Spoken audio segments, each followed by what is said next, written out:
नमस्कार, वक्त हुआ है मसला का और मैं हूं आपके साथ गौरव राजेंद्र।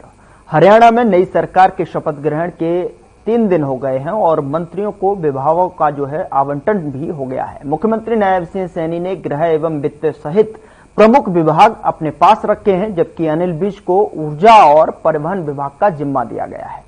सैनी ने जो है 12 विभागों का जिम्मा संभाला है। आपको बता दें कि गृह एवं वित्त के अलावा योजना, आबकारी एवं कराधान, नगर एवं ग्राम नियोजक और शहरी संपदा, सूचना जनसंपर्क, भाषा एवं संस्कृति, आपराधिक और जो है जांच, कानून एवं विधायी, आवास जैसे विभागों का प्रभार संभालेंगे। तो वहीं मनोहर लाल के मुख्यमंत्री रहने के दौरान जो है गृह विभाग का कार्यभार संभालने वाले विज को अब ऊर्जा और परिवहन के अलावा श्रम विभाग का भी प्रभार दिया गया है। देर रात जारी एक सरकारी आदेश में बताया गया कि मनोहर लाल के नेतृत्व वाली सरकार में विज के पास स्वास्थ्य विभाग अब आरती सिंह राव को आवंटित किया गया है, जो कि चिकित्सा, शिक्षा एवं अनुसंधान, आयुष विभागों का भी जिम्मा संभालेंगे। लेकिन मसला में सवाल ये कि नायब सरकार के मंत्रियों में विभागों का बंटवारा कितना सटीक हुआ है, और सवाल ये भी कि क्या जो है जनता की उम्मीदों पर कितना जो है खरा उतरेंगे नायब सरकार के ये मंत्री।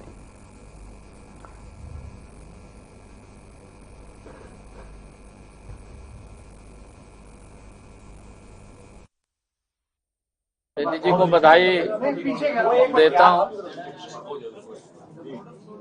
और मैं हरियाणा प्रदेश के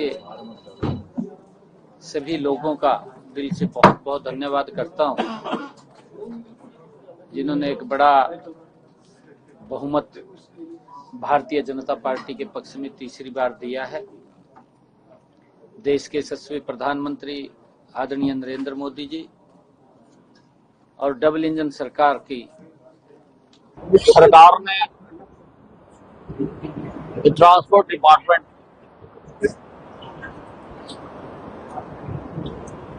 मुझे दिया है मंत्री के तौर पे, तो मैं देखने आया था कि हालत, क्योंकि कुछ करने से पहले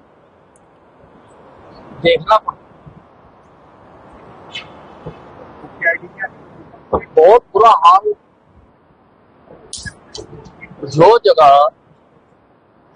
पैसेंजर्स के लिए थोड़ी चाहिए बैठने, सरकार तो किसानों के लिए काफी सब्सिडी की मशीनें भी खरीदी हैं, पैकिंग भी करते हैं, उसकी पैकिंग करके इंडस्ट्री में उसको हर साल बेचते भी हैं, तो वो भी काफी हुआ। लेकिन इस बार काफी बारिश की ज्यादा रही, कहीं कहीं खेत गिल्ला था, वो मजबूरी रही होगी किसान की, क्योंकि उसे फसल अपनी जल्दी। बिल्कुल, पानीपत को भी प्रतिनिधित्व मिला है। हम उम्मीद करते हैं कि पीछे जो भी कमियां रही, खामियां रही, उनको पूरा करे सरकार और जनता की उम्मीदों पर खरा उतरे। लोग तो यही चाहते हैं कि काम हो और प्रदेश आगे बढ़े, उसके लिए हम शुभकामनाएं देंगे। कमीशन ने शिकायत रखी है, हम इंतजार कर रहे हैं, जरूरत पड़ी तो कोर्ट में जाएंगी पार्टी। सर कोर्ट में मैंने ये कहा है, कोई ऐसा ना हो जाए कि माना पे मशीन भारी ना पड़ जाए। यानी कि लहरा जा रहा है कि जम्मू कश्मीर में क्यों नहीं ईवीएम में गड़बड़ी हुई है और हरियाणा में क्यों? मैं क्या कह रहा हूँ आपको, हमने कंप्लेंट कर रखी है।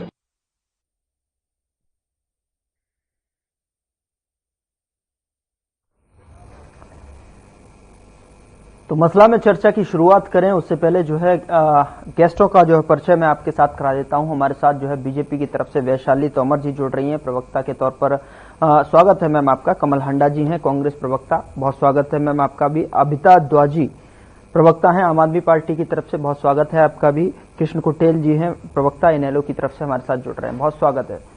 सबसे पहले जो है वैशाली जी मैं आपके पास आना चाहूंगा और जो है शुरुआत आपसे ही जो है डिबेट की करता हूं कि जिस तरीके से जो है अब मंत्रिमंडल का जो है बंटवारा भी हो गया है, आपको क्या लग रहा है कितना सटीक जो है इस बार जो है मंत्रिमंडल चुना गया है, किस तरीके से जो है आप इसे देख रहे हैं? संदीप जी नमस्कार आपको, और मेरे साथ साथ जुड़े जो प्रवक्ता हैं कमल हांडा जी, उनको सादर नमस्कार। अभिता दीप जी, उनको सादर नमस्कार। कृष्ण कुटेल जी, उनको सादर नमस्कार।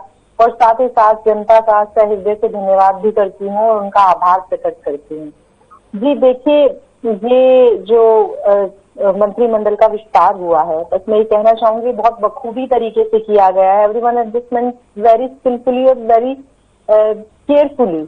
और इससे देखिए मंत्रिमंडल का जो नया और पुराने जो दोनों लोग हैं, दोनों का सबका समायोजन बड़े अच्छे तरीके से करके उनकी बुद्धिमत्ता को, उनके आंकलन को, उनके सारा जो अनुभव है इसको देखते हुए वो जनता के हित में कार्य करेंगे। और आपने देखा ही कि मंत्रिमंडल का विस्तार होते ही और मंत्री अपने अपने कार्यों पर लग गए हैं और अपने अपने कार्यों को बखूबी करके जनता के हित को ध्यान में रखते हुए सारे काम करेंगे। माननीय नरेंद्र मोदी जी के नेतृत्व में सारी चीजें बहुत अच्छे से होंगी।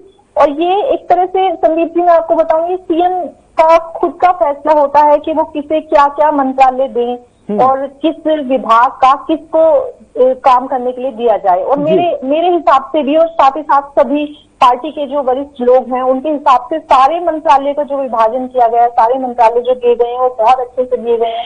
जैसे अनिल विज जी को बिजली, परिवहन और श्रम विभाग दिया गया है। वो देखते ही आपको पता ही है कि अनिल विज जी हमारे पुराने कार्यकर्ता हैं, अनुभवी हैं और बहुत पहली सरकार में गृह मंत्रालय उनके पास रह चुका है। जी बिल्कुल, उनके पास गृह मंत्रालय रह चुका है और आपने देखा ही कि कितने अच्छे से बखूबी से उन्होंने काम किया है। Because the changing law of nature, और बदलना भी चाहिए चीजों को। और उसके साथ साथ उनका जो एक्टिव काम करने का जो उनका तरीका है उससे आप देखेंगे कि अब बिजली की जो समस्याएं रहती हैं जनता को, श्रम की और परिवहन की, उन सारी चीजों में कितनी बेहतरी के साथ, बखूबी के साथ भी परिवर्तन को लाके भी और बहुत अच्छे से कार्य किए जाएंगे। तो सबका एक एक एक्सपर्टीज होता है और उस अनुभव के हिसाब से काम किया गया। जैसे हमारे बहुत यंग लीडर हैं गौरव गौतम जी, तो देखिए उनको युवा सशक्तिकरण का दिया गया है, खेल मंत्रालय दिया गया है, एंटरप्रेन्योर का दिया गया है। तो बहुत अच्छे से बहुत सही चीजें सोच के इसको एनालाइज करके जब मंत्रिमंडल का विस्तार हुआ है, बंटवारा हुआ है। लेकिन उससे पहले ही मैं ये बता देती हूँ, विपक्ष बैठे हैं, वो कुछ ना कुछ खामियां जरूर निकालेंगे क्योंकि वो विपक्ष में है। तो अगर मंत्रिमंडल उनको गृह मंत्रालय दे दिया जाता या उनको कोई और मंत्रालय दे दिया जाता, वो तब भी यही कहते कि पिछली बार भी उन पर गृह मंत्रालय था, उससे पहले भी उन पर गृह मंत्रालय था, तो अभी फिर से यही रिपीट कर दिया गया है। तो ये कोई इन चीजों का कोई मतलब नहीं है और बहुत अच्छे से चीजों का बंटवारा हुआ है। सब बहुत खुश है। अगर गलत बंटवारा होता तो कोई नाखुश दिखाई देते आपको मंत्री। आप देखेंगे सब खुश है और सब बहुत तल्लीनता के साथ, पूरी मेहनत, पूरी लगन, पूरे जोश के साथ में होंगे, लग गए अपने काम में। चलिए, बिल्कुल खुश भी होने चाहिए और जनता के हित में भी हम तो उम्मीद करते हैं कि काम जो है यहाँ तत्परता से दिखाई देंगे जिस तरीके से चयन हुआ है। बिल्कुल, मैं आपके पास आना चाहूंगा जो है कमल जी, क्या आपको लग रहा है कि जिस तरीके से मंत्रिमंडल का चयन हुआ है, अब सरकार जो है पूरी तरीके से तत्परता के साथ अब जनहित के कार्यों पर जो है एक्शन मोड में दिखाई देगी? जिस तरीके से वो लगातार कह भी रहे हैं, सीएम से नहीं लगातार कहा है और सरकार के नुमाइंदे भी लगातार ये कह रहे हैं कि बिना पर्ची बिना खर्ची के सरकार बनते ही हमने 25,000 जो है नौकरियां जनता को दे दी, युवाओं को दे दी। कमल जी, ओवर टू यू।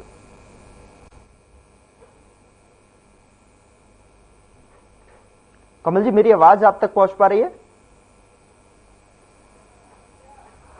लगता है कमल जी के पास जो है मेरी आवाज नहीं पहुंच पा रही है। जब तक टेक्निकल एरर को जो है मैं दुरुस्त कराकर वापस लौटूंगा। इस बीच जो है अबिता जी, मैं आपसे सवाल लेना चाहूंगा। अब सरकार जो है आपको किस पैमाने से जो है ये मंत्रिमंडल को आप जो है आंकते हुए नजर आ रहे हैं? क्या आपको लग रहा है कि उम्मीदों पर पूरी तरीके से अब खरा उतरने के लिए, रफ्तार में आने के लिए सरकार तैयार है? देखिए, सबसे पहले तो आपको जितने भी भाई साथी और बहनें हैं जो उन सभी को नमस्कार। देखिए, जो मंत्रिमंडल बनाया जाता है बीजेपी का, जो हमेशा से एक ये रहा है कि ये हमेशा उन लोगों को मंत्रिमंडल में रखते हैं अपनी सुविधा के हिसाब से या ये सत्ता के हिसाब से जो इनको कन्वीनियंस लगता है। आप ये देखिए कि आज जो विभाग बटे उससे पहले कितनी लॉबिंग होना, जो कि नॉर्मली हर दल में होता ही है, कि ऐसा होता ही है कि भाई जो लोग दिल्ली में जाकर के कोशिश कर रहे थे कि उनको वो विभाग मिल जाए, ये विभाग मिल जाए। और आप ये देखिए कि अभी वैशाली जी बैठकर यहाँ पर कह रही थी कि देखिए अनिल विज जी को बहुत अनुभव है और अनुभव के कारण ही उनको अब जो ट्रांसपोर्ट और लेबर वाला डिपार्टमेंट है वो उन्हें मिला है। मतलब देखिए, अगर इनका साफ कहना ही है कि अगर आप जैसे जैसे आपके अंदर अनुभव होगा तो आपका डिमोशन होगा। पहले अनिल विज जी के आप पास कह रहे हैं कि वो डिमोशन के तौर पर जो है आप देख रहे हैं इसको? देखिए, ऑफकोर्स पहले उनके पास गृह मंत्रालय था, अब आप देखिए उनके पास, उनको ये भी दिया जा सकता था। सबसे ज्यादा गृह मंत्रालय के पास कहीं ना कहीं आप देखिए तो ये एक तरीके से उनके पास डिमोशन ही हो गया। और जहां पर अनिल विज जी पहले तो चुनाव से पहले वो कहाँ मुख्यमंत्री बनना चाहते थे, उनके वो सपने भी तोड़ दिए। अब तो इनसे पहले जो मनोहर लाल खट्टर जी की सरकार में वहां पे उनके पास गृह मंत्रालय था, अब तो वो भी नहीं है। और दूसरी बात, एक बहुत जैसे कि जब तक विभाग बटे भी नहीं थे उससे पहले ही जितने भी मंत्री हैं उन्होंने अपने ही अंदाजे से जाकर के, चाहे वो अनिल विज जी हो या दूसरे और भी मंत्री हो, उन्होंने जाकर के जो मंत्रालय है या पुलिस प्रशासन है उनको जाकर के निर्देश देना स्टार्ट कर दिया।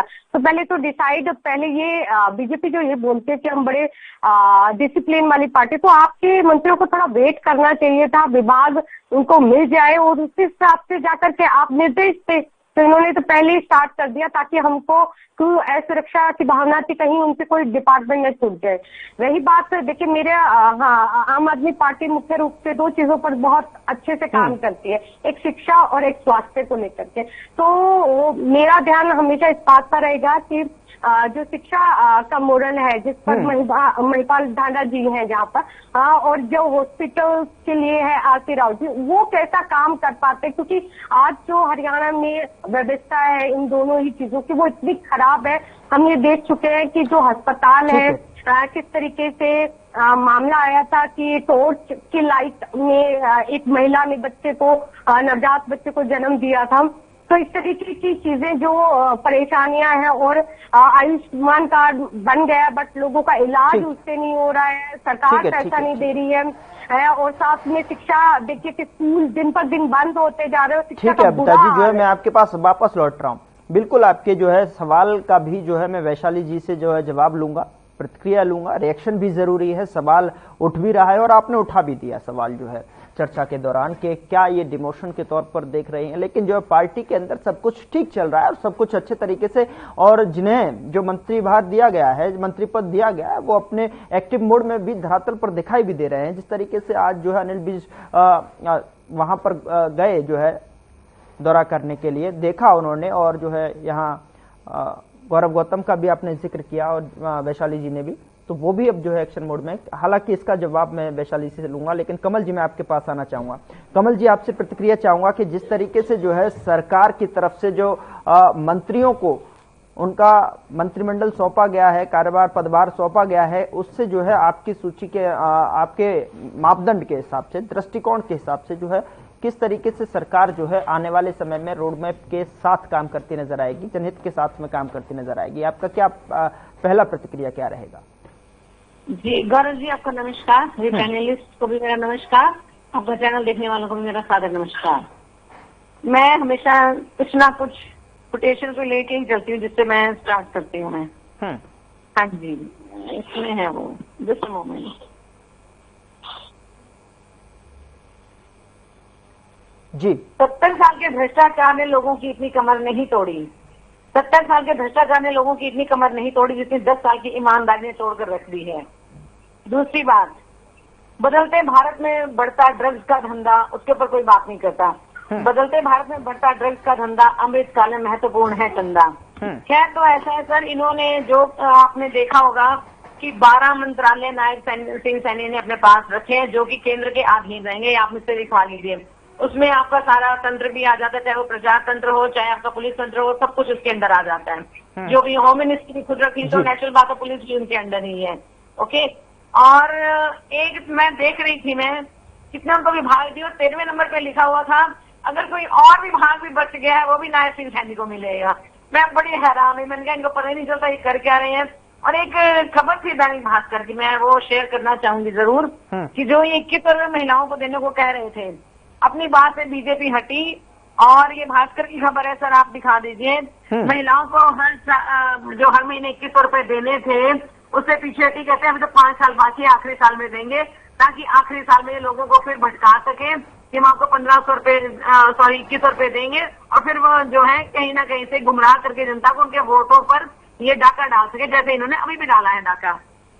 तो मंत्रालय जिसको जो मर्जी, एक उसके लिए मैं चीज कहना चाहूंगी, ताश के पत्तों में एक एक्स्ट्रा क्या चीज होती है, क्या एक्स्ट्रा चीज होती है जो सबके साथ लग जाती है, वो आप लोगों को भी पता होगा।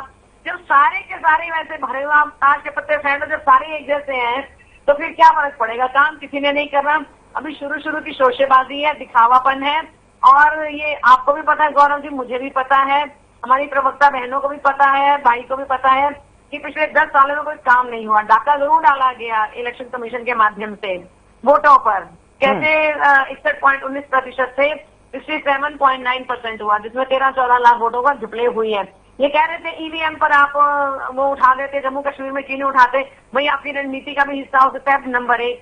दूसरी बात, हम जीतेंगे तब भी हम कहेंगे ईवीएम से हम सेटिस्फाइड नहीं है, हम जीत भी जाएंगे हम तब भी कहेंगे ईवीएम से हम सेटिस्फाइड नहीं है।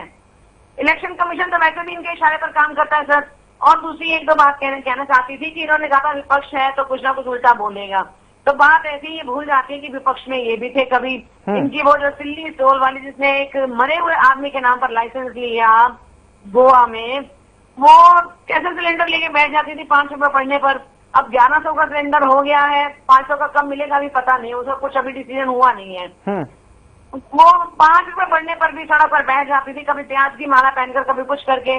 तो विपक्ष में क्या ये नहीं रहे हैं कभी, ये भूल जाते हैं कि विपक्ष में ये रहेंगे, और हो सकता है दोबारा जल्दी आए विपक्ष में भी ये।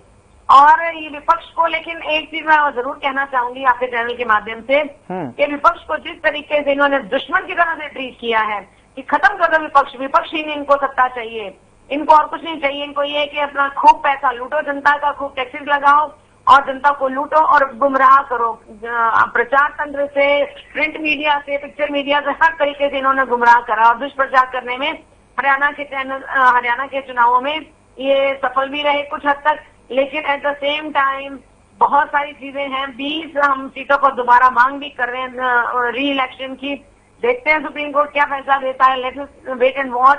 विपक्ष के बारे में और एक चीज कहना चाहती हूँ मैं जी, जोश और तल्लीनता की बात कही वैशाली जी ने कि बड़ी जोश और तल्लीनता के साथ काम करें। भाई आप एक काम तो बड़े जोश और तल्लीनता से करते हैं, उसकी मैं जरूर तारीफ करूंगी। वो है तो झूठ बोलना, बड़े जोश से करते हैं और बड़े कॉन्फिडेंस के साथ बोलते हैं।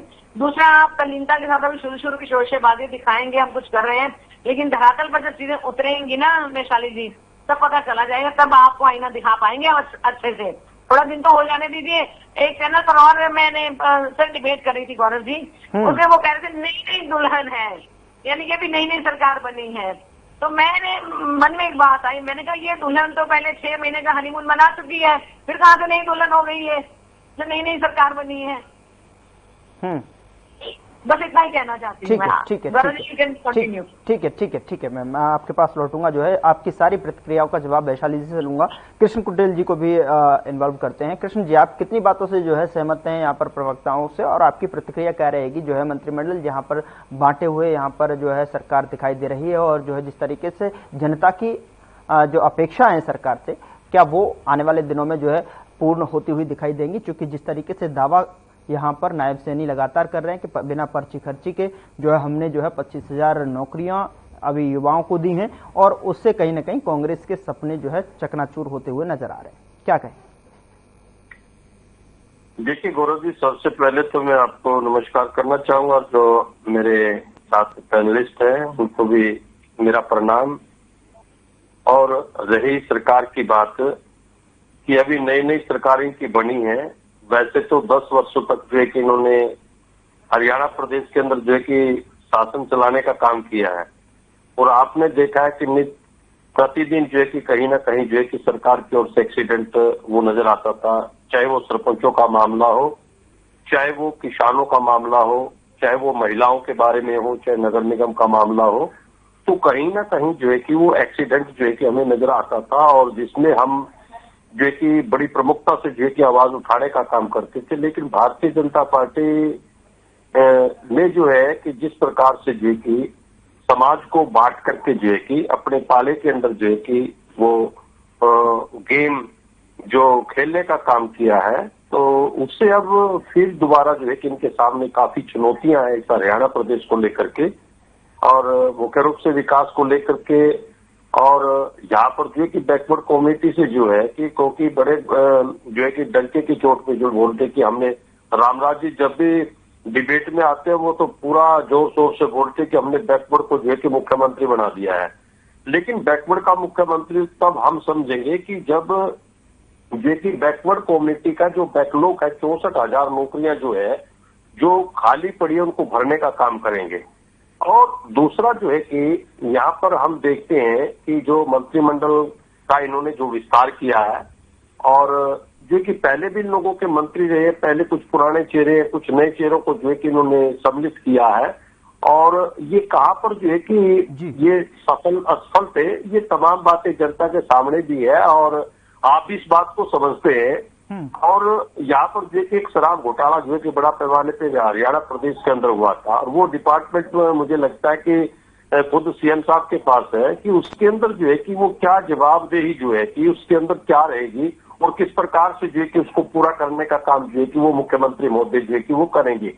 दूसरा जो है कि यहाँ पर खाद्यापूर्ति विभाग के अंदर जो है कि प्रतिदिन कहीं ना कहीं जो है कि राशन को लेकर के जो है कि वो तमाम बातें वो आती हैं। अभी भी करनाल के अंदर जो है कि बड़ा पैमाने पे जो है कि कई घोटाले होने का काम है कि यानी फर्जी जो है कि कोई वहां पर सेलर नहीं है तो लेकिन उनको जो है कि धान जो है कि वो बेचने का काम जो है कि करनाल के अंदर जो है कि वो हो रहा है।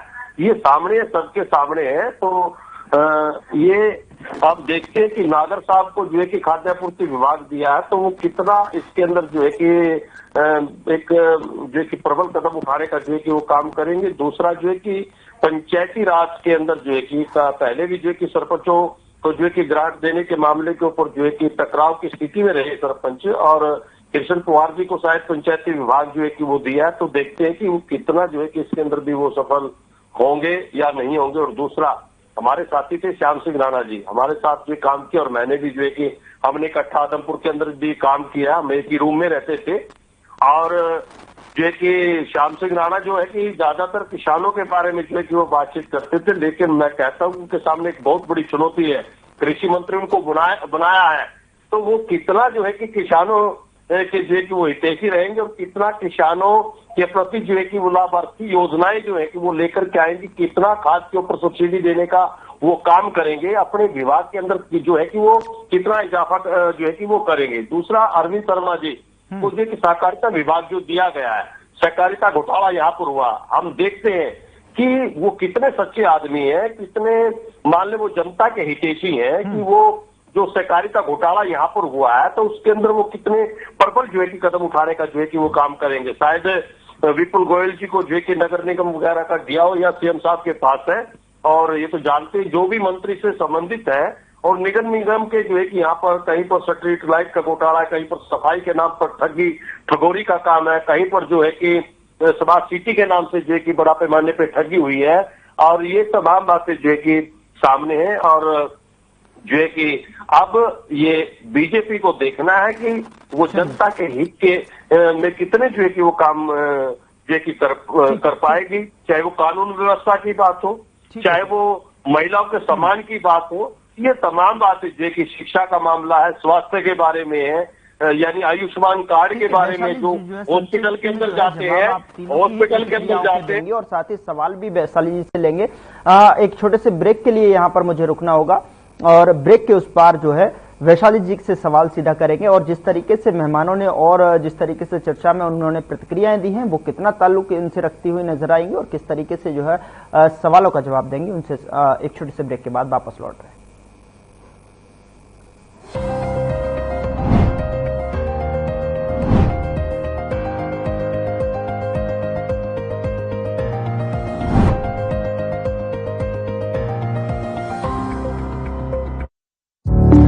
Through constant innovation, the group provides its clients with value-added, environment-friendly products. We are committed to provide quality products and services at optimum cost with the continuous improvement in the quality management system. Producing high-value paper making us India's largest producer of branded papers, fine papers and packaging broad segments. Focused on customers in all our operations. Hence, extensive investments are made towards people and people practices. KRPL world's leading eco-friendly paper from agro residue. नमस्कार दोस्तों, हम सभी जानते हैं मोर हमारा राष्ट्रीय पक्षी है। इसके अलावा हिंदू संस्कृति और ज्योतिष शास्त्र में भी मोर पंख का खास महत्व है। कहते हैं मोर के पंखों में देवी देवताओं और 9 ग्रहों का वास होता है। ज्योतिष के मुताबिक घर में विधिवत तरीके से मोर पंख स्थापित करने से सारे दुख दर्द और घर के सभी वास्तु दोष खत्म हो जाते हैं। इसके अलावा रंग बिरंगे मोर पंख हमें ये भी सीख देते हैं कि हमारा जीवन भी इसी तरह के रंगों से भरा पड़ा है, कभी खुशी के रंग तो कभी गम के रंग। लेकिन क्या ये आप जानते हैं कि भगवान राम पर एक मोर ने कर्ज चढ़ा दिया था, जिसे उन्होंने अगले जन्म में उतारा। दोस्तों, ऐसा कहा जाता है कि वनवास के दौरान माता सीता को पानी की प्यास लगी। राम जी ने चारों ओर इधर उधर देखा, उन्हें दूर दूर तक जंगल ही जंगल दिख रहा था। उन्होंने जंगल देवता से प्रार्थना की और कहा कि हे जंगल देवता, हमें पानी की ओर जाने का रास्ता बताइए। थोड़ी देर में एक मोर आया और उसने राम जी से कहा, प्रभु चलिए, मैं जलाशय तक आपका मार्गदर्शक बन जाता हूं, लेकिन रास्ते में कोई भूल चूक होने की संभावना है। राम जी ने पूछा, वो क्यों? मोर ने कहा, प्रभु मैं तो उड़ता हुआ जाऊंगा और आप चलते हुए, ऐसे में आप रास्ता भटक सकते हैं, इसलिए मैं रास्ते के बीच बीच में अपना एक मोर पंख निशानी के लिए छोड़ता जाऊंगा। उसका पीछा करते करते आप जलाशय तक पहुंच जाएंगे। दोस्तों, सच बात यह है कि मोर के पंख एक विशेष समय और एक खास मौसम में ही बिखरते हैं। अगर वो अपनी इच्छा के विरुद्ध पंखों को बिखेरेगा तो उसकी मृत्यु हो जाती है, और वही इस मोर का भी हुआ। आखिर में जब मोर अंतिम सांस ले रहा था तो वो कहता है कि मैं कितना भाग्यशाली हूं कि जो सारी दुनिया की प्यास बुझाते हैं, ऐसे प्रभु की प्यास बुझाने का मुझे सौभाग्य मिला। मेरा जीवन धन्य हो गया, अब मेरी कोई भी इच्छा शेष नहीं रह गई। इस पर श्री राम ने मोर से कहा कि मेरे लिए तुमने जो मोर पंख बिखेर कर मुझ पर जो कर्ज चढ़ाया है, मैं उस कर्ज को अगले जन्म में जरूर चुकाऊंगा। उसके बाद अगले जन्म में भगवान राम ने कृष्ण का अवतार लिया और अपने सिर पर मोर पंख धारण किया।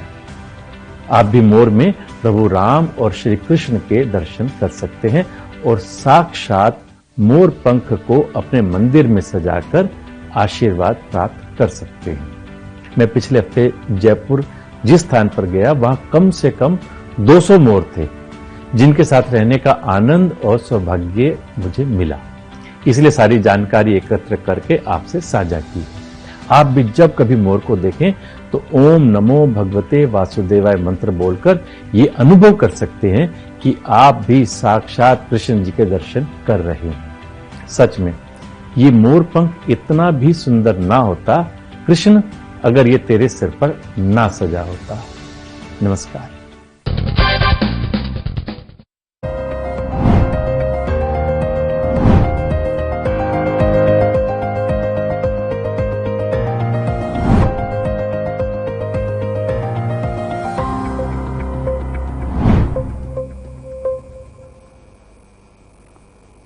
ब्रेक के बाद मसला में स्वागत है आपका। और मसला में खास चर्चा हरियाणा के मंत्रिमंडल को लेकर, जिस तरीके से मंत्रिमंडल में उन्हें पदभार जो है सौंपा गया है सभी मंत्रियों को, उसको लेकर चर्चा कर रहे हैं। और किस तरीके से जो है अब ये मंत्रिमंडल जनता के उम्मीदों पर खरा उतरेगा, उसको जो है देखने वाली बात होगी। सवालों से जो है समझने की कोशिश करेंगे। और वैशाली जी, मैं आपके पास आना चाहूंगा। ब्रेक से पहले जो है कमल जी ने भी अपनी प्रतिक्रिया रखी और अभिता जी भी ने और कृष्ण कुटेल जी भी ने भी अपनी प्रतिक्रिया रखी। आप तीनों की जो कहे गए सेंटेंस से, प्रतिक्रिया से, रिएक्शन से कितना जो है ताल्लुकात रखती हैं, कितना सहमति व्यक्त करती हैं? और दूसरा सवाल जो कि अभिता जी ने यहाँ पर उठाया, चूंकि डिमोशन के तौर पर जो है अनिल विज को देख रही हैं कि पहले कार्यकाल में जो है वो पहली सरकार के साथ में गृह मंत्रालय और इस बार जो है ऊर्जा। वैशाली जी।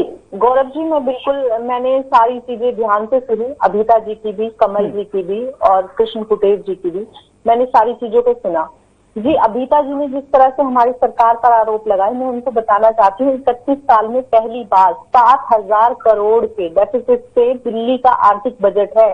उनको शायद पता नहीं है कि उन्होंने किस तरह से दिल्ली में भ्रष्टाचार फैलाया हुआ है, किस तरह से उनके एमएलए का जो अभी पिछला जो बजट है 10 करोड़ रुपए हुआ है, उसमें से भी उन्होंने 2 करोड़ रुपए खर्च किए हैं। और आतिश जी ने मुख्यमंत्री बनते हुए 350 करोड़ का एक्स्ट्रा बजट, जो उन्होंने कहीं मेंशन भी नहीं किया है अपनी आर्थिक उसमें, वो उन्होंने डाल दिया है। और ये सिर्फ चुनाव से 4 महीने पहले इन्होंने दिया है।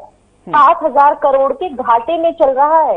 तो इनको अपनी सरकार, इनकी भ्रष्टाचार, अस्पताल, शिक्षा, क्या क्या इनकी सरकार कर रही है, कहाँ कर रही है और इतना पैसा कहाँ लगा रही है, इनको कुछ भी इस विषय में जानना नहीं है। इनको सिर्फ इस चीज पर ध्यान देना है कि हमारे जो गृह मंत्री थे, अभी उनका डिमोशन हुआ है। तो मैं आपको अबीता जी इतना बताना चाहूंगी कि हर एक मंत्रालय अपना एक महत्वपूर्ण स्थान रखता है, उससे लोगों की समस्याएं जुड़ी होती हैं और वो जन जन की समस्याओं से रिलेटेड और जन जन को प्रभावित करता है। आप देखिए कितना महत्वपूर्ण विषय होता है परिवहन, जो रोज की जिंदगी में कितना शामिल होता है, उसे ये डिमोशन बता रही है। तो देखिए, ये तो अगर इस तरह से अगर अपने मंत्रालय की ये बात करें तो जो इनको सुन रहे होंगे, जो इनकी मिनिस्ट्री में मिनिस्टर होंगे, वो किस तरह से सोच रहे होंगे कि अगर हमारे पास की मिनिस्ट्री है तो हमारा डिमोशन हो गया है। तो पहले अपने अस्पताल, अपने विद्यालय, अपनी शिक्षा, अपनी चीजों के बारे में देखें कि जो एमएलए हैं उनका फंड होता है वो भी उन्होंने यूज नहीं किया है, वो भी यूटिलाइज नहीं हुआ है। उसके आते ही 4 महीने जो चुनाव के रह जाते हैं, तो आतिश जी ने 350 का बजट और अप्रूव करने के लिए दिया है, जिससे केंद्र सरकार ने भी मना किया है। उसके बाद अगर इनका पूरा वो निकाला जाए तो 7,000 करोड़ का घाटा, कितना बड़ा घाटा होता है, कितना बड़ा डेफिसिट होता है, तो ये आपको जानने की आवश्यकता है। दूसरा, मैं कमल हांडा जी की बात का जवाब देना चाहूंगी कि उन्होंने इतने सारी आरोप, इतनी सारी चीजें हमारी सरकार पे लगाई। एक हमारी ही सरकार है जिसमें जो पहली बार ऐसा है कि 2 दलित मंत्रियों को कैबिनेट दिया गया है। आप देखें कि अगर आपने शैलजा बहन, दलित अपनी जो पदाधिकारी हैं उनको मान सम्मान दिया होता, पार्टी ने उनको सही से रखा होता, तो आज कांग्रेस की सरकार बनी होती और मैं आप पर आरोप लगा रही होती और आप मेरी जगह पक्ष में बैठे हुए होते। आज आपको विपक्ष की भूमिका ना निभानी होती, विपक्ष की भूमिका मैं निभा रही होती, क्योंकि आपने दलितों का सम्मान नहीं किया। कांग्रेस पार्टी जो है वो दलितों का सम्मान नहीं करती, दलित विरोधी पार्टी है, कहती कुछ और है, करती कुछ और है, जबकि उसकी कथनी और करनी में कितना अंतर होता है। देखें, हरियाणा की जनता ने मन बनाया कि चलिए ठीक है, 10 साल हो जाते हैं, हम कांग्रेस सरकार को ले आते हैं। लेकिन जैसे उसने हिमाचल में देखा कि किस तरह से सरकारी नौकरियां होने के बावजूद भी उनको सैलरी तक नहीं मिल रही है, तो यहाँ पे जनता डर गई और लास्ट मोमेंट पर उसको लगा कि बीजेपी सरकार अच्छा है, उन्होंने जो कार्य की है अब उससे भी ज्यादा बेहतरी के साथ कार्य होंगे। तीसरा, आप सिर्फ आरोप लगाते हैं, जहां पर सरकार बन जाती है वहां ईवीएम अच्छा हो जाता है, जहां पर सरकार नहीं बनती है वहां ईवीएम का रोना रोने लग जाते हैं, क्योंकि उसके अलावा कोई मुद्दे ही नहीं है, उसके अलावा कोई काम ही नहीं है।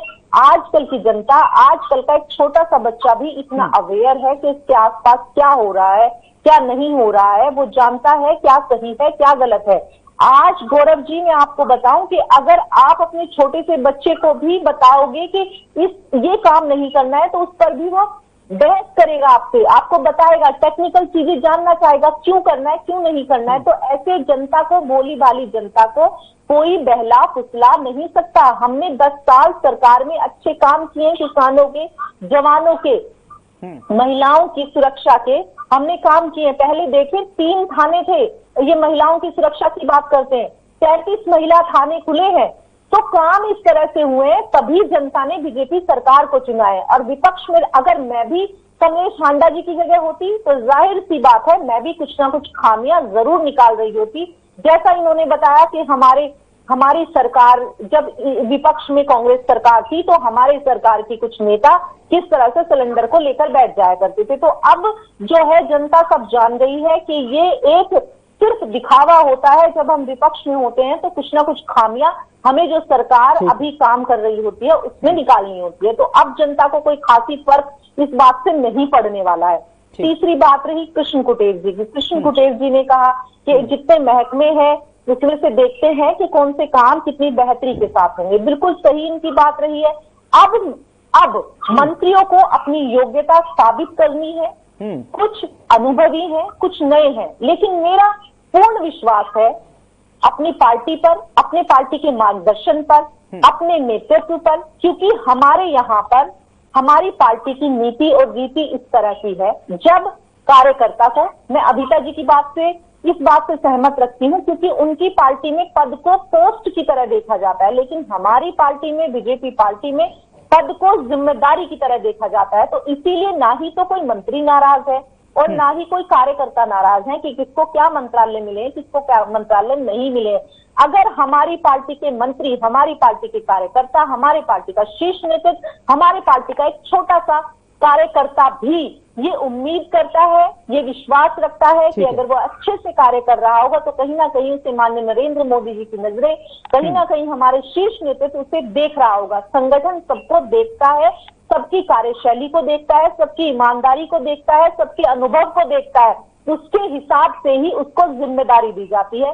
कौन कितनी बेहतरी, कितनी बखूबी के साथ उस जिम्मेदारी को निभाता है। और ये बात तो आपको माननी होगी अभिता जी, कमल जी, कृष्ण कुटेर जी, कि ये संगठन की ही ताकत है।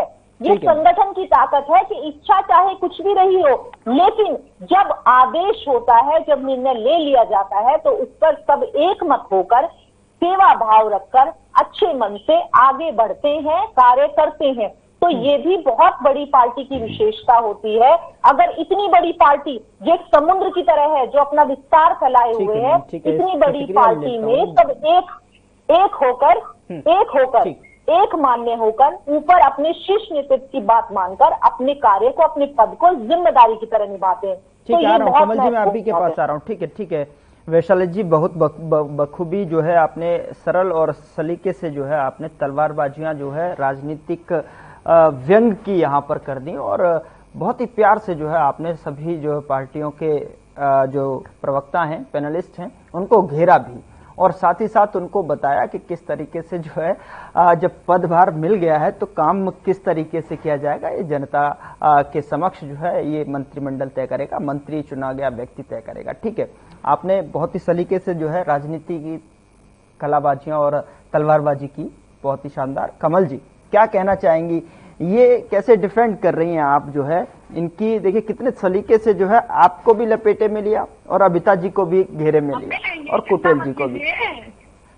लेकिन मैं आपसे बिल्कुल मैं आपसे पूछना चाह रहा हूं, जैसे वैशाली जी बता रही हैं कि जहां पर जो है आपकी जीत होती है वहां पर ईवीएम का ठीकरा नहीं फोड़ा जाता है, और जो है जहां हार जाते हैं वहां ईवीएम का ठीकरा फोड़ते हैं। मेरी टर्न है कृष्ण जी, मेरी टर्न है, मेरी बारी है। ठीक है कमल जी मैं आप ही से रिएक्शन जानना चाह रहा हूँ। कृष्ण जी मैं आपके पास भी आऊंगा, आ रहा हूँ, मैं आपके पास लौट रहा हूँ। जवाब दे दूंगा। ठीक है, आप बोल लीजिएगा। ये महिला थानों की बात करती है।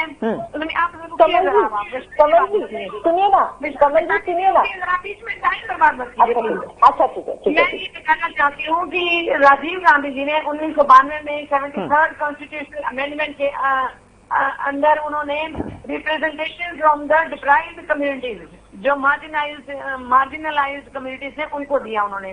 ठीक है, सरपंच जो है, सरपंचों का जो लाए थे राज, वो हमारे राजीव गांधी जी ही लाए थे। अब मैं कुछ बातें इनसे कहना चाहूंगी। आपने कहा इन्होंने कटाक्ष किए बड़े सलीके से, मैं भी बड़े सलीके से, बड़े प्रेम से इनकी खिंचाई करूंगी। अब आप सुनते जाइएगा। सुनिए, लॉ एंड ऑर्डर मैं पूछना चाहती हूँ, पहले से बदतर होगा। जैसे फिरौतियां मांगी जा रही थी, गोलियां दनादन दिन दहाड़े चल रही थी, सारे बलात्कारी आप ही की पार्टी में। उसके लिए मैं एक बात कहना चाहूंगी, वो आपने सुनी होगी सर्फ एक्सेल की एड, दाग अच्छे हैं। तो अच्छा, व्यभिचार के दाग है, भ्रष्टाचार के दाग है, दाग अच्छे हैं। भाजपा में आई है, सब दागों से छुटकारा पाइए। ठीक है, तो दाग अच्छे हैं। ओके, झूठा प्रचार आप 10 सालों से कर रहे हैं, लेकिन इनके चेहरे को जरा सा, इनको झूठ बोलते शर्म नहीं आती। मुझे लगता है सारे भाजपाई जो झूठे थे वो उठ खड़े, उनकी बहुत खड़ी हुई, क्योंकि झूठों का साथ झूठे ही दे सकते हैं, सच्चा इंसान नहीं दे सकता। और पटेल जी, आप क्यों नौटंकी करें? आप इनके साथ ही मिले हुए थे, आपने मिलकर सरकार बनानी थी, इसलिए आप उनको जानबूझकर एक फॉर्मेलिटी पर औपचारिकता भर के लिए आप उनकी बुराई कर देते हैं थोड़ी सी। वैसे एक बात और याद दिला दूं, आपके रेडू जी थे, जिस दिन आपका बसपा का गठबंधन हुआ था, ठगबंधन हुआ था, उस दिन उन्होंने कहा आज मेरा सेशन है। अरे भाई, आपका सेशन तो उनके साथ पहले चल रहा है। दूसरी बात, शिक्षा, स्वास्थ्य, स्कूल 5,000 बंद किए गए, उसके ऊपर कोई बात नहीं करता। 5,000 स्कूल बंद किए इन्होंने। स्वास्थ्य के लिए जाओ तो आपका आयुष्मान कार्ड भी इनका फेल है। इंडियन मेडिकल एसोसिएशन के 300 करोड़ पेंडिंग पड़े हैं, ना तो कोई सरकारी अस्पताल लेता है उसको, ना कोई प्राइवेट हॉस्पिटल एक्सेप्ट करता है इनका आयुष्मान। 5 लाख से 10 लाख तो कर दिए गए, लेकिन 5 लाख का ही नहीं हुआ। और एक आपके चैनल के माध्यम से बताना चाहूंगी, 1500 रुपए हर साल कार्ड रिन्यूअल के लगते हैं। अब आप सोचिए कितने लोग रिन्यू कराते होंगे। 1500 रुपए आप नोट करके रख लीजिएगा वैशाली तोमर जी इस बात को। 1500 हर बंदे से कार्ड रिन्यूअल के 10 रुपए का कार्ड बनता है, पीजीआई में जाए अब 20 रुपए का हो गया है। और आप 1500 आयुष्मान का, जहां पर भरोसा भी नहीं कि आप ही के लोगों का इलाज होगा, पैसे ही पहले मिल जाते हैं, इलाज बाद में होता है। जरा चेक कीजिएगा आप जरा इन फैक्ट्स को, ठीक है। और मैं संगठन की ताकत, इन्होंने कहा संगठन की ताकत, तो इनकी संगठन की ताकत तो ऐसी है, इन्होंने हर वर्ग को पीटा। हरियाणा में कोई वर्ग ऐसा नहीं इन्होंने छोड़ा जिसकी इन्होंने बेइज्जती ना की हो, जूतों का रौंदा ना हो, चाहे वो हमारी पहलवान बेटियां, चाहे कि हमारे किसान है, चाहे हमारे जवान है। अग्निवीर योजना लेकर आए हैं, जनरल जीडी बख्शी का वीडियो वायरल है कि पिछले 3 सालों में 1,80,000 भर्तियां कम हुई है। जरा चेक कीजिएगा। देश से मतलब रखिए, सबसे पहले देश रहेगा तो आप भी रहेंगे, हम भी रहेंगे। तो चाटुकारिता में तो मैं विश्वास करती नहीं हूँ। मेरे लिए सबसे पहले देश है, मेरा देश है, उसके बाद पार्टी है, उसके बाद मैं हूँ मैं। और मैं जो कहती हूँ अपने, मुझे पता है, मेरा भगवान जानता है कि मैं दिल की गहराइयों से बोलती हूँ, जो बोलती हूँ मैं। और मैंने बताया, इन्होंने कहा कि कुछ नए हैं, कुछ अनुभवी हैं। तो कौन से नए हैं और रबड़ स्टैम्प चाहिए? अनुभवी कौन से हैं? और इन्होंने अनुभवी जो थे उनको दरकिनार कर दिया, जो सीएम की रेस में थे, चाहे वो अनिल विज थे, चाहे राव इंद्रजीत थे, और चाहे वो अरविंद शर्मा थे। अब उन्होंने दबाव डाला, मैं भी सीएम, मैं भी सीएम, मैं भी सीएम, तो उनको मजबूरी में इनको मंत्रालय देना पड़ा, नहीं तो शायद देते भी नहीं। और एक बड़ी हैरानी की बात गौरव जी कि मैं देख रही थी आज कुछ वीडियो, क्योंकि मेरी आदत है, मैं न्यूज वगैरह बहुत देखती हूँ मैं। उसमें अनिल विज जी एक बस में ट्रेवल कर रहे थे, राहुल जी की नकल कर रहे थे कि चलो भाई मैं भी बस में ट्रेवल करूँ। राहुल जी का मुकाबला नहीं कर सकता कोई, आप उनके जैसे कभी नहीं बन सकते। दूसरी बात, एस्केलेटर का कह रहे थे बनाने के लिए। अरे एस्केलेटर क्या रातों रात बन गया क्या? जादुई छड़ी से घूम गया भाई, एस्केलेटर बन गया। उस पर चढ़ते हुए दिखाई दे रहे थे अनिल विज, बड़े खुश हो रहे थे। और मैं कुछ और बातें कहना चाहूंगी। प्रदेश का कर्जा और देश पर कर्जा, उस पर इन्होंने बात नहीं की कि वो क्यों हुआ, जबकि काम एक भी नहीं हुआ। इनके एक प्रवक्ता एक बार बोलकर गए थे कि हमने सौंदर्यीकरण किया। अरे भाई, सौंदर्यीकरण से लोगों के पेट नहीं भरते हैं। राशन में से हमने चावल हटा दिए। और दूसरी बात, जो शपथ ग्रहण का आपका शपथ ग्रहण का समारोह हुआ, 2015 बसेस, मेरे पास लेटर है बकायदा उसका, जो परिवहन निगम को लिखा गया डीसी के द्वारा कि 2015 बसेस का इंतजाम किया जाए, फूड पैकेट हो सबके लिए, 200 रुपए का एक पैकेट था। आप सोचिए एक बस में 45 हो तो आप जाकर देखिए कितने लाखों में पैसा पड़ता है, हमारे टैक्सेस का पैसा है वो। अगर आपको जनता ने वोट दिया होता तो जनता वहां पर रश में नजर आती है, जनता की भीड़ होती है। लेकिन क्योंकि आपने जनता के मैंडेट पर डाका डाला है, इसलिए जनता नहीं, आपके चाटुकार और आपके कार्यकर्ता थे उन बसेस में जो आए शपथ ग्रहण के समारोह में। ये सुनिएगा। और आपने कहा फंड, आपने कहा उसको मिलता है, एमएलए को फंड मिलता है, तो आपकी जानकारी के लिए बता दूं, सीपीएस को 1 करोड़ मिलता है, सांसद को 5 करोड़ मिलता है। डिस्क्रिशनरी फंडिंग जिसको कहते हैं, ठीक है। उसके लिए उनको होता है कि कोई गांव में अडॉप्ट करो, उसकी डेवलपमेंट करो, लेकिन किसी ने नहीं की, सब अपनी जेब में ही डाले जा रहे हैं, कोई एनजीओ बनाकर, कोई कैसे करके। और दलित मंत्री को, दलितों की बात आपने बड़ी की, 10 दलित आपने जीत किया, किसी दलित को आपने मुख्यमंत्री क्यों नहीं बनाया? और दूसरा एक सवाल इसके साथ ही मैं और जोड़ूंगी कि जहां पर भी भाजपा शासित राज्य हैं, वहां पर दलितों का कितना अपमान होता है, उनके मुंह पर पेशाब किया जाता है, उनके पेशाब करके जलाया जाता है उनको, और लिंचिंग करके दलितों को ही मारा पीटा जाता है। ऐसा क्यों? इसका जवाब आप मुझे दीजिएगा प्रमेशाली जी। और दूसरी बात, शैलजा जी के लिए जो दुष्प्रचार किया आप ही ने किया, हमने नहीं किया था। खट्टर जी क्यों सड़क पर रहते, शैलजा आ जाओ आ जाओ आ जाओ, याद होगा आपको, वो देखी होगी आपने भी वीडियो वैशाली तोमर जी। और जनता ने मन बनाया हुआ था आपको उखाड़ फेंकने का, लेकिन आपने पहले ही अपनी प्लानिंग कर रही थी। इलेक्शन कमीशन तो है ही आपके अंदर, आप बोलने को तो बोल देते हैं झूठ आप चैनल पर कि जो इंडिपेंडेंट एजेंसी, इंडिपेंडेंट कहाँ से है? जब वो चलती मोदी के कहने पर है कि डेट कौन थी, उसको ये भी नहीं पता त्योहार कौन से आने कौन से नहीं आने। डेट पहले 1 तारीख थी, वो आपने घुमाकर 5 कर दिया आपने। तो सब कुछ तो आपके अंडर है, पर धन तंत्र आपके पास, जनता को लूट उठ कर खूब इकट्ठा किया आपने, और प्रचार तंत्र आपके पास, चाहे वो प्रिंट मीडिया चाहे पिक्चर मीडिया है, और दूसरा आपके पास वो भी है, पुलिस तंत्र भी आपके अंदर है, ठीक है। एक दो बातें सर, एक सर 5 सेकंड और दीजिएगा। इन्होंने कहा हिमाचल में सैलरी नहीं मिलती, आपको किस मूर्ख ने ये आपको सूचना दी कि हिमाचल में सैलरी नहीं मिलती? मेरा घर हिमाचल में भी है, मेरा घर हरियाणा में भी है। आपकी जानकारी के लिए बता दूं, सैलरी मिलती है, नहीं तो लोग छोड़ के बैठे ना। कृष्ण जी, आप कुछ कह रहे थे और ठीक है मैम। हाँ जी, आपने मेरी बात बोलने पूरी होने दी है, नहीं होने दी गौरव जी? आपकी बात कंप्लीट हो गई मैम। मैं कितना समय में आपके पास रुका, देखिए ठीक है। बस मैंने लास्ट यही बोलना था कि किस मूर्ख ने इनको सूचना दी वैशाली जी को कि हिमाचल में सैलरी नहीं मिल रही, धरना प्रदर्शन हो रहा होता। मतलब झूठ बोलना only for the sake of defending the party, ये अच्छी बात नहीं है। एक मिनट बात सुनिए आप वैशाली जी, थोड़े इंसानियत और थोड़ी जिंदा रखिए। मैं तो एक बात और कह दूं आपको, मैं एक बात और कह दूं, पहले लोग ये कहा करते थे कि शरीर मर गया लेकिन आत्मा भटक रही है, लेकिन भाजपाइयों के साथ उल्टा हो रहा है। इनकी अंतरात्मा मर चुकी है, शरीर भटक रहे हैं इनके। चमकीले वस्त्र पहनकर और सौंदर्यकरण करके, इवेंट मैनेजमेंट करके आप लोगों के शरीर भटक रहे हैं। ठीक है कृष्ण जी आप कुछ प्रतिक्रिया देना चाह रहे थे और सवाल कि जिस तरीके से जो है आप पर आरोप लगता है कि आप जो है लगातार लग रहा है, आप अभी जो है कमल जी को भी सुन रहे थे कि उन्होंने कहा कि आप दोनों तो मिली भगत से जो है शुरू से ही, स्टार्टिंग से जब से मैं डिबेट कर रहा हूं तब से जो है यहाँ कमल जी की तरफ से और लगातार कांग्रेस यही आरोप लगाती रही है। लेकिन बहरहाल आरोप के साथ साथ क्या प्रतिक्रिया आपकी और कि क्या रिएक्ट करना चाहेंगे आप? देखिए, भारतीय जनता पार्टी के साथ हम लोग नहीं मिले हुए और ये जनता जानती है, क्योंकि हमने किसानों के पक्ष के अंदर जो कि रिजाइन देने का काम किया और हम आंदोलन के अंदर खड़े हुए हैं। यानी चौधरी भूपेंद्र सिंह हुड्डा जो है कि भारतीय जनता पार्टी से मिलकर के ये खेल किया है कि जिससे कांग्रेस की सरकार नहीं बनी है। क्योंकि जब हुड्डा कार्यक्रम करता था तो कहता था कि हम मुख्यमंत्री बनेंगे, बेटा जाता था तो कहता था कि हरियाणा प्रदेश का मुख्यमंत्री जो है कि वो हुड्डा बनेगा, लेकिन दोनों में से कोई ये नहीं कहता था कि इस हरियाणा प्रदेश का मुख्यमंत्री जो है कि वो कांग्रेस का बनेगा, जो हाईकमान चाहेगा कि वही बनेगा। लेकिन इनकी मानसिकता को देखते हुए जो है कि जनता ने इनको जवाब दिया है।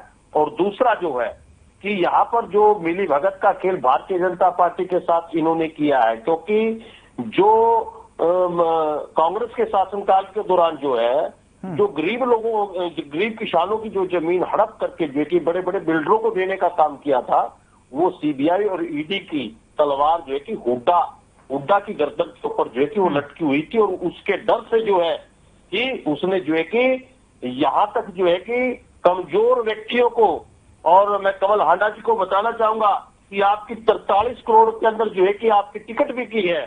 तो लेकिन ऐसा काम जो है कि आपके कांग्रेस के अंदर हुआ है और जिससे कि जो है कि काम कार्यकर्ता जो था जिसको टिकट का राइट्स था उसको टिकट नहीं मिली है, और जिसको नहीं मिलनी चाहिए थी उसको पैसे के बल पर जो है कि टिकट देकर के जो है कि भारतीय जनता पार्टी को जो है कि आप लोगों ने लाभ पहुंचाने का काम किया है। ठीक है सर, ठीक है। समय का अभाव है थोड़ा सा, मैं जल्दी से फाइनल कमेंट की तरफ बढ़ रहा हूं। अबिता जी, आप अपनी कीजिए। जिस तरीके से जो है वैशाली जी ने भी आप पर आरोप लगाए हैं और जिस तरीके से आपने जो कटाक्ष किए थे उन्होंने उनका बखूबी जवाब भी दिया। फाइनल कमेंट की तरफ जो है मैं आ रहा हूं। वैशाली जी, आपसे भी मैं फाइनल कमेंट लूंगा।